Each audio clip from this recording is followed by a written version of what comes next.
me begin this evening by expressing my gratitude to the American people for your outpouring of love and support following the assassination attempt at my rally on Saturday.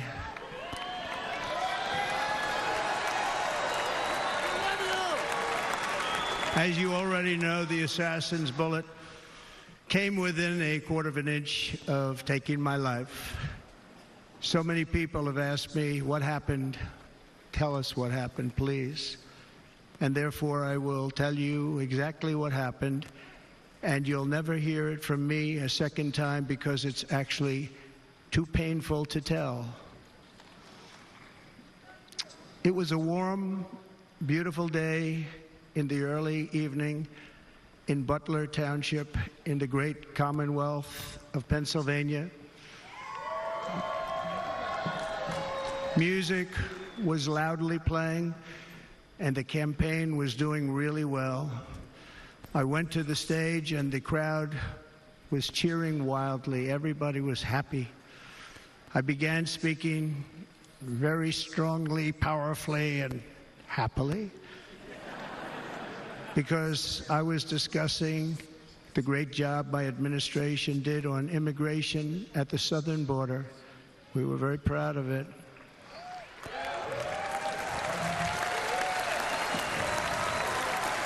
Behind me and to the right was a large screen that was displaying a chart of border crossings under my leadership. The numbers were absolutely amazing. In order to see the chart, I started to, like this, turn to my right and was ready to begin a little bit further turn, which I'm very lucky I didn't do, when I heard a loud whizzing sound and felt something hit me really, really hard on my right ear. I said to myself, wow, what was that? It can only be a bullet. And moved my right hand to my ear, brought it down.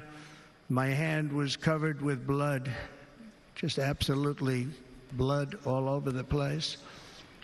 I immediately knew it was very serious, that we were under attack, and in one movement proceeded to drop to the ground.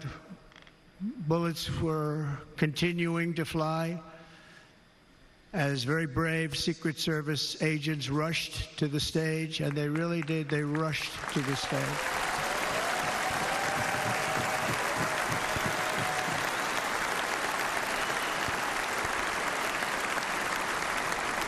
These are great people, at great risk, I will tell you, and pounced on top of me so that I would be protected.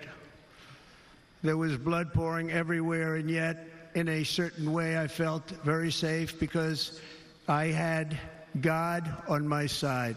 I felt that.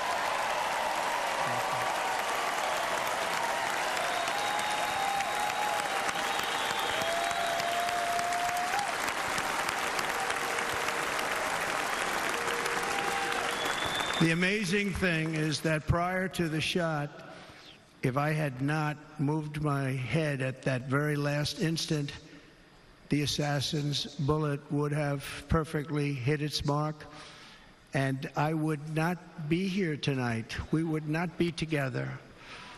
The most incredible aspect of what took place on that terrible evening in the fading sun was actually seen later. In almost all cases, as you probably know, and when even a single bullet is fired, just a single bullet, and we had many bullets that were being fired, crowds run for the exits or stampede, but not in this case. It's very unusual.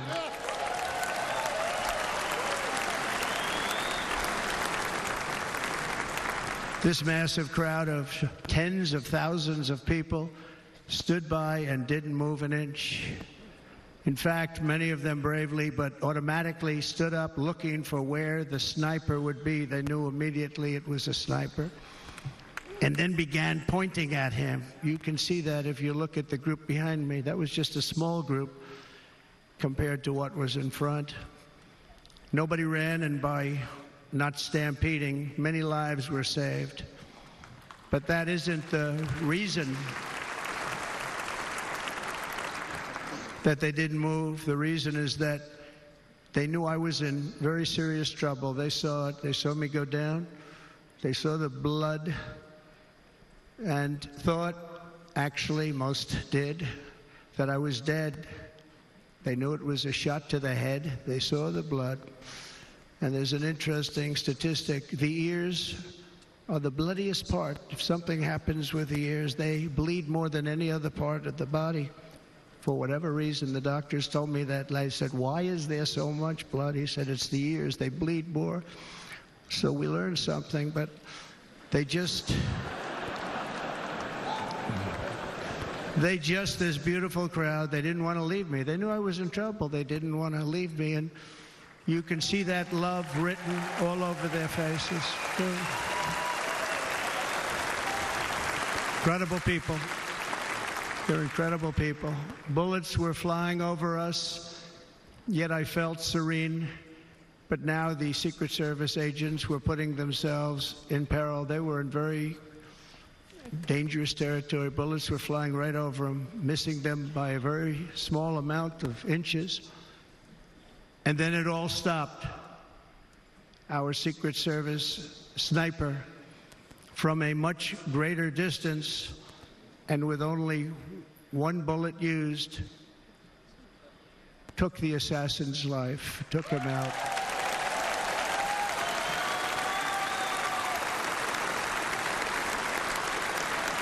I'm not supposed to be here tonight. Not supposed to be here. Yes, you are. Yes, you are. Yeah.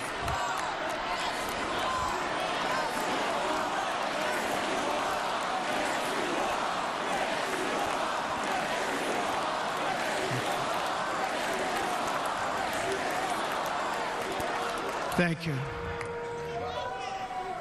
But I'm not. And I'll tell you, I stand before you in this arena only by the grace of Almighty God.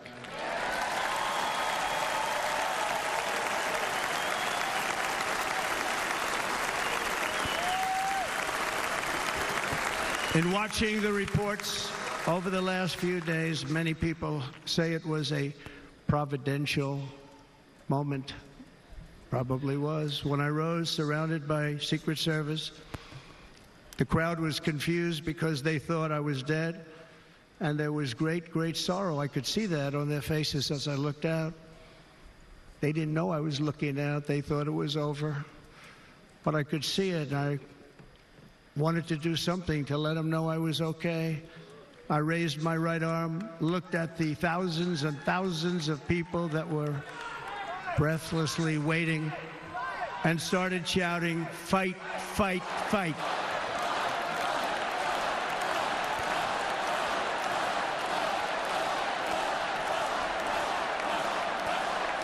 Thank you. Once my clenched fist went up, and it was high into the air. You've all seen that. The crowd realized I was okay and roared with pride for our country like no crowd I have ever heard before. Never heard anything like it.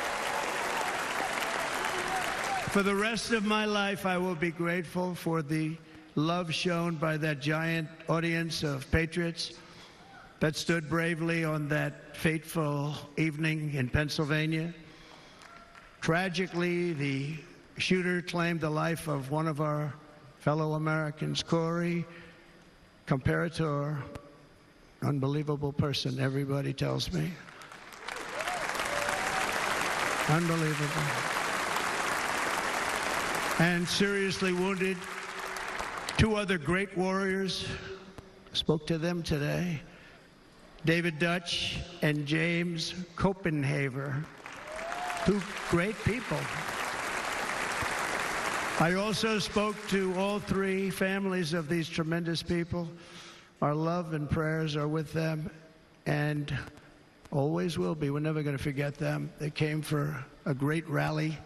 They were serious Trumpsters, I want to tell you. They were serious Trumpsters, and still are. But Corey, unfortunately, we have to use the past tense. He was incredible. He was a highly respected former fire chief, respected by everybody. Was accompanied by his wife, Helen, incredible woman. I spoke to her today, devastated, and two precious daughters. He lost his life selflessly acting as a human shield to protect them from flying bullets. He went right over the top of them and was hit. What a fine man he was.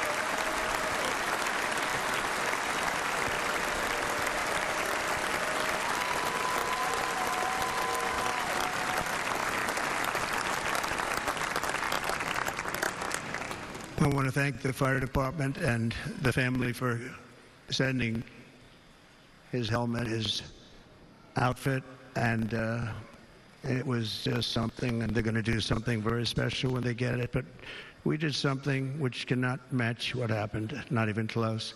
But I am very proud to say that over the past few days, we've raised $6.3 million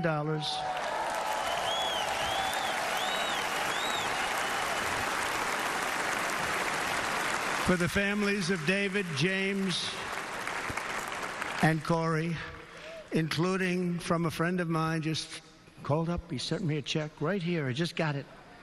$1 million from Dan Newland. Thank you, Dan. And again, when speaking to the family, I told them, I said, well, I'm going to be sending you a lot of money, but it can't compensate. They all said the same thing. You're right, sir. We appreciate so much what you're doing, but nothing can take the place in the case of Corey. And the other two, by the way, they were very, very seriously injured, but now they're doing very well. They're going to be okay. They're going to be doing very well.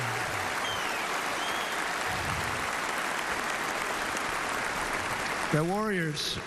So now I ask that we observe a moment of silence in honor of our friend Corey.